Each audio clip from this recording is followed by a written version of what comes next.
Secretary of State Claire Cortina. Thank you, Madam Deputy Speaker, and I thank the Secretary of State for advance sight of his statement. I know this has been a difficult decision for him.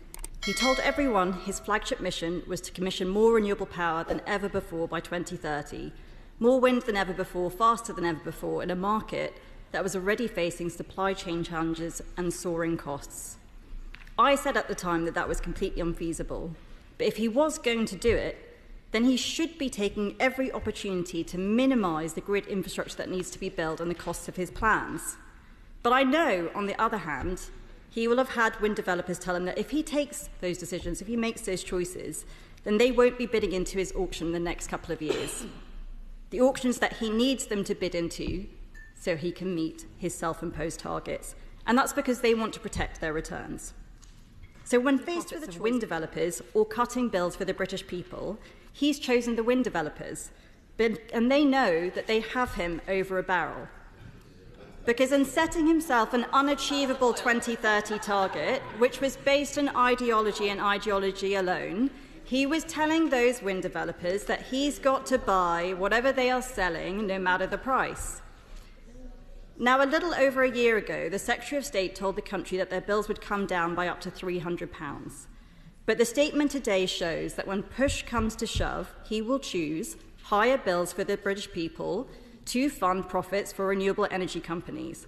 And worse still, what he didn't mention is that today's announcement means higher bills to pay billions for wind farms not to produce energy, but simply to switch off, for constraint payments. I have warned him repeatedly about the risks of building more wind and asking him to continue my work on a full systems cost of energy, which includes the cost of backup and the cost of constraint payments. But he didn't listen. He axed that work because he didn't want to know what those costs were. Instead, last year, he signed us up to the most expensive wind prices in a decade. They were about £86 per megawatt hour. That's almost 15% higher than the average cost of electricity for the last year, which has been about £74. This year's prices will probably be the same, if not higher, and the difference is that he wants longer contracts. He wants to extend those contracts to 20 years. What he has not explained is how locking us into much higher prices for longer will bring down bills from here, but that is what he has promised the British public. And there is more. His plan requires more grid to be built faster than before. That's £74 on household bills. His plans mean constraint payments will rise to £8 billion. That's £100 on bills. And now we read that we're going to be paying solar farms to switch off when it's sunny too, and the OBR says that green levies are going to rise by £5 billion. Now, people may have noticed he used to talk a lot about cheaper energy, but now he talks about less volatile prices. But what his backbenchers need to realise is that most people wouldn't swap a 4% variable rate mortgage for an 8% fixed one. What they care about is the price of their bills, and they want cheaper prices. But if he was truly interested in bringing down bills, he wouldn't have scrapped an analysis that I started last year to find out the true cost of a system dominated by wind and solar. And I've now read, twice in 1 week, that Downing Street are starting to pressure the Secretary of State about when his plans might actually bring down bills. And all I can say is, I share the feeling. But what they might have wanted to ask, repeated all of the empty promises about cutting bills, that £300, is where was his evidence? So I ask him now, would he reinstate that cost of energy work so we can clearly see the differences between the systems? Would he set out a roadmap which will point out exactly how he will lower those bills? Will he confirm he won't sign up to prices in this year's wind auction which are higher than the current average cost of electricity? And can he confirm, did he have a full cost-benefit analysis of the choices in front of him today? And will he share the views of Ofgem and the NESO?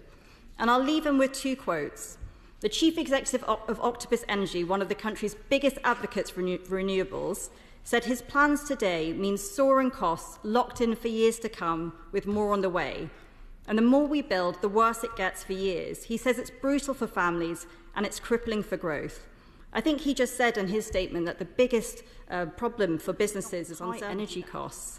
And another quote, which is perhaps the most revealing one of all, one of his closest advisors, his chief energy system advisor. If we procure lots and lots of renewable generation and then we don't build the grid that allows it to get to markets, we'll be wasting lots of money. I couldn't have put it better myself.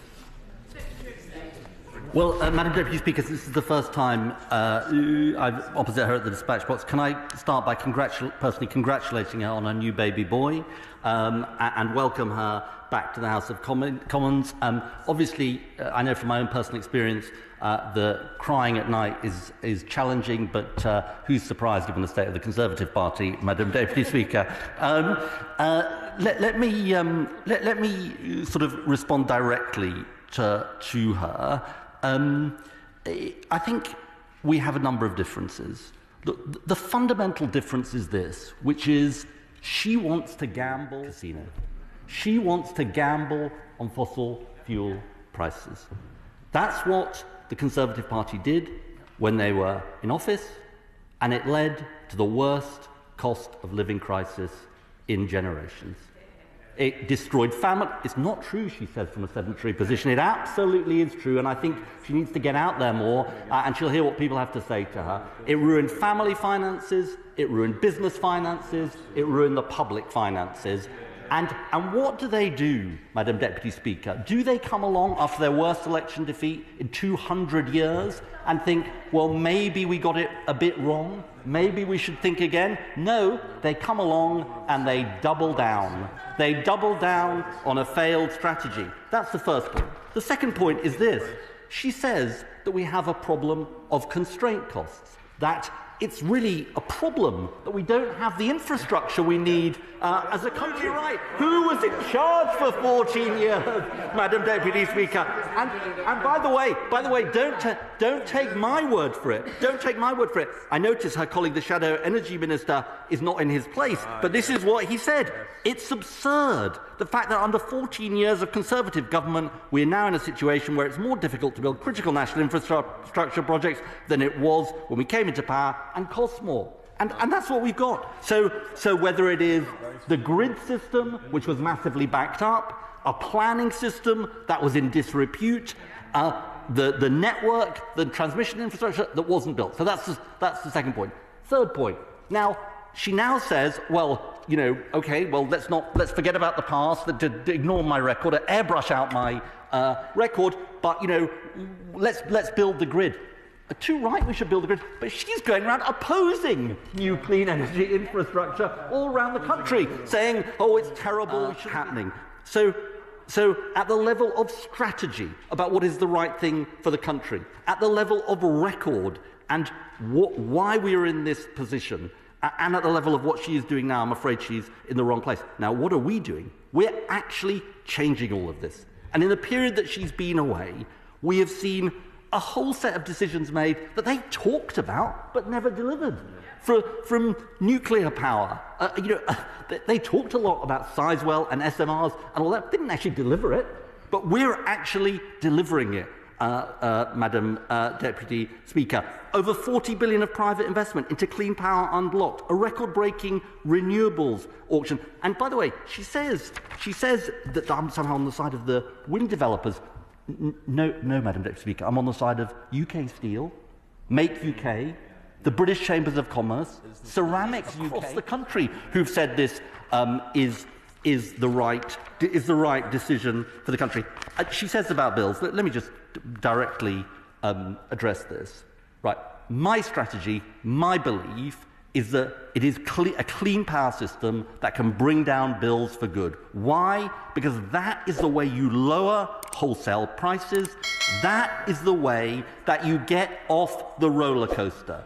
Homegrown, clean power, that is the answer for Britain. And I suggest, back in her post, she does some hard thinking about the past, about strategy, and about what is right for Britain.